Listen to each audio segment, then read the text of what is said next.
Rama asked, Lord, the infinite consciousness is transcendental. Pray, tell me how this universe exists in it. This is a question that Ram often asks. And it's quite good if we can get over that tendency to think, oh, we've been here before, and explore it. There's something which needs to be explored. The questions asked in cosmological terms, we talk about infinite consciousness, the universe, transcendental. It's actually a very beautiful and intimate question. And I think I'd like to take some time just to explore that intimacy. The word transcendental is often contrasted with the word mundane or worldly,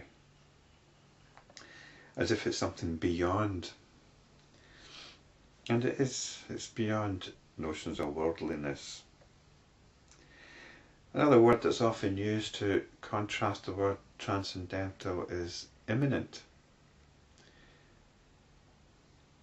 Not imminent as in when something's about to happen, but immanent as in here, not far away, not way beyond things, but what's right here. Certainly in Western thought, God is, or in religious thought, which arose from the Middle East, God is sometimes described as transcendental or immanent. Allah is described as transcendental. Allah is although He created the world, He's way beyond it. But for the person that's got a kind of relationship with God, it's immanent, it's here. And such people are often described as mystics. And that term, that dichotomy between the transcendental and the immanent doesn't actually apply here, because they're both the same. The immanent is transcendental. The immanent is what is here. The immanent is our awareness. And our awareness ultimately, our awareness simply transcends the world appearance and notions about the world. That's what's meant by worldliness. Again, we've got a slightly different colouring here, haven't we?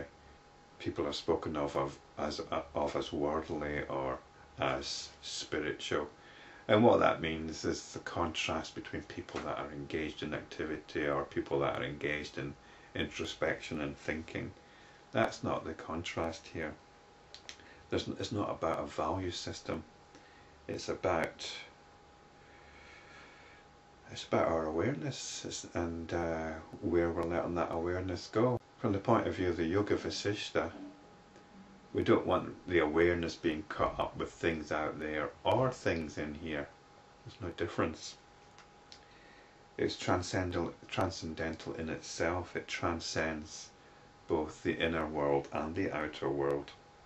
Vasistha replied, O Ram, this universe exists in the infinite consciousness, just as future waves exist in a calm sea, non-different in truth, but with the potentiality of an apparent difference.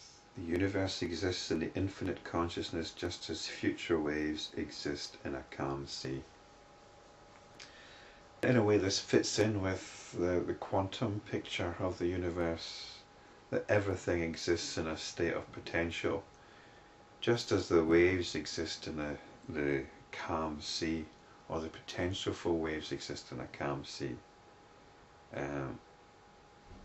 This apparently is, from the point of view of quantum physics, the nature of the universe. It's like a sea of all possibilities, which only get actualized when consciousness is present.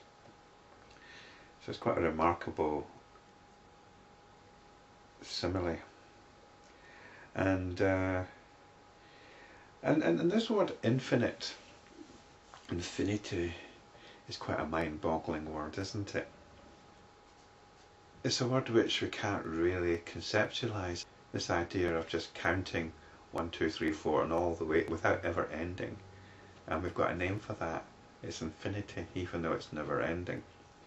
We can't conceptualize it. It's a great word because it boggles the mind. The mind can't quite digest it. The word God should be the same. You know, if you can digest the word God and what's meant by the word God, then you've got a very limited idea about God. If you feel nice and cozy with the word God. It's the same with the word infinite. You can't get cozy with the word infinite. Although the mind boggles at the word infinite, there have been some intrepid souls that have explored it. I'm thinking of mathematicians. The mathematicians don't stop at the infinite. They go beyond the infinite. They've got different orders of infinity. It's just even more mind-boggling, isn't it?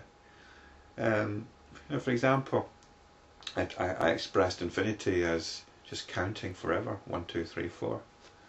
But what about just focusing between two numbers, between 1 and 2? You could have 1.5, couldn't you? You could have 1 1/4, 1.5, 1 3/4, or 1 1/8, 1 2/8, 1 3/8, and so on, 1 7/8. You could split up between 1 and 2. You could have 1.1, 1.2, 1.3, 1.4. There's actually an infinite number of numbers between 1 and 2. It's a different order of infinity. You've got infinity going 1, 2, 3 up to infinity. But even if you want to actually look in more detail, even between 1 and 2, you've got an infinite number of numbers. So you've got an infinity of infinities here. And there's more. If you're interested in that sort of thing, here's quite a fascinating book. Infinity and the Mind by Rudy Rucker. The Science and Philosophy of the Infinite. A groundbreaking work, an excursion to a universe of paradox, puzzles and imagination, to the very limits of science and human thought. It's great, but you don't need to read it because we are going beyond the limits of science and human thought. I just wonder what happened to Professor Rucker eventually. Maybe he discovered the Yoga Vasistha. And this is consciousness. This is our consciousness. You're conscious, and your consciousness is infinite. Because it's encompassing all this. You're aware of all this. You know, you're looking at this probably on the internet. Imagine all that stuff on the internet you can be aware of, but just what's going on around you. There's no limit to what can appear in consciousness. It's infinite. Just as the waves or the potential waves in the sea are infinite. Who knows what's going to come into consciousness? So that's one aspect of it.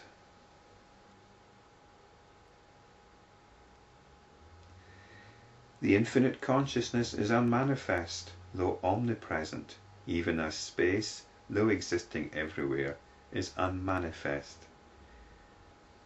It's unmanifest because it is awareness. It's that by which everything becomes manifest, becomes apparent. Just like space. There isn't anywhere where there's not space. So space allows everything to be. If there wasn't any space, there wouldn't be anything.